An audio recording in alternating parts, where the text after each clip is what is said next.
वकास मेरा बहुत अच्छा दोस्त था। मैं एक मजबूरी के बायस उसकी शादी में शरीक न हो सका था, इसीलिए वो मुझसे सख्त नाराज था। मैंने उसकी नाराजगी दूर करने के लिए एक डिनर का इंतज़ाम किया, जिसमें मैंने उसे और उसकी बीवी को मदऊ किया। मैं अभी गैर शादीशुदा था क्योंकि मुझे अपनी पढ़ाई पर तवज्जो देनी थी, जबकि विकास ने कम उम्री में ही घर वालों के दबाव में आकर अपनी कज़न से शादी कर ली थी, हालांकि उसकी तालीम अभी मुकम्मल नहीं हुई थी। वकास की बेबी उससे 2 साल छोटी थी। वो शक्ल व सूरत में निहायत हुसैन नजर आती थी। इसका गोल मटूल चेहरा, बड़ी बड़ी आंखें, गालों के डंपल और होंठ ऐसे थे जैसे गुलाब की पत्तियों की तरह हमेशा तरोताज़ा और गुलाबी रहते हों। मैंने ये दावत एक रेस्तोरां में रखी थी।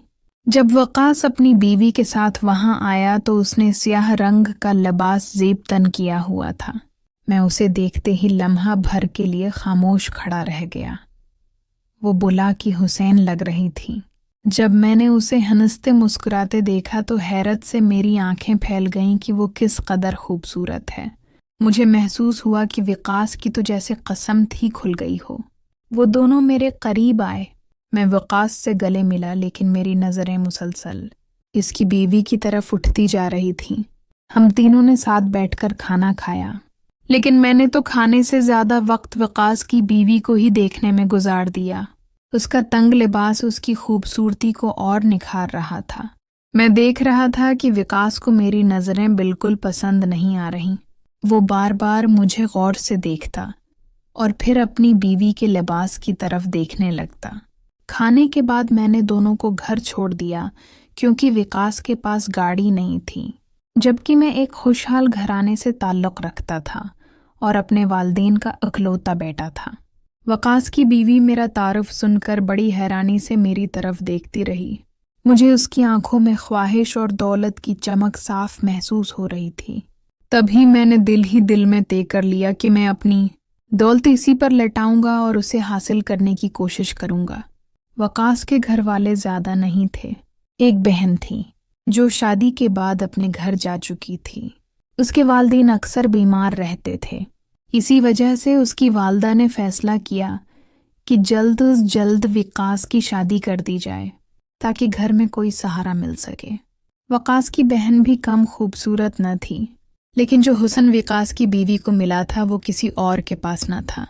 वकास के वालिद की सिर्फ एक ही दुकान थी जिससे घर का खर्च चलता था। आमदनी इतनी ज़्यादा न थी, जबकि विकास की बीवी की ख्वाहिशात बहुत ज़्यादा थीं। वो हर चीज़ हासिल करना चाहती थी, लेकिन उनके पास वसाइल नहीं थे। एक दिन मैंने विकास को फ़ोन किया, लेकिन वो नहा रहा था। फ़ोन उसकी बीवी ने उठाया। उसकी आवाज़ इतनी मीठी थी कि मेरे कानों में रस घोल गई। मैंने कुछ देर उससे बातें की, फिर विकास आ गया और फ़ोन ले लिया। मुझे लगा कि उसे ये बात अच्छी नहीं लगी कि मैं उसकी बीवी से इतनी देर बात करता रहा। कुछ दिन ऐसे ही गुजर गए। फिर एक दिन विकास की बीवी का फ़ोन आया कि विकास का एक्सीडेंट हो गया है और वो अस्पताल में है। मैं फ़ौरन पहुंचा तो देखा कि विकास शदीद ज़ख्मी है। उसकी टांग टूट गई थी। इसका ऑपरेशन हो रहा था और उसकी बीवी साइमा ज़ोर ज़ोर से रो रही थी। मैंने उसे तसल्ली दी, जूस पिलाया और उसका हौसला बढ़ाया। 1 घंटे बाद ऑपरेशन ख़त्म हुआ। मैंने वकास के वालिद को घर जाने का कहा और ख़ुद साइमा के साथ रख गया। रात को मैं और साइमा अस्पताल की बेंच पर बैठे बातें करते रहे। उसने मुझे बताया कि वो विकास से खुश नहीं है और ये शादी महज मजबूरी में हुई है। मैंने उसे कहा कि तुम जैसी हुसैन लड़की को तो कोई भी अमीर लड़का मिल सकता था, तुम्हें विकास से शादी नहीं करनी चाहिए थी।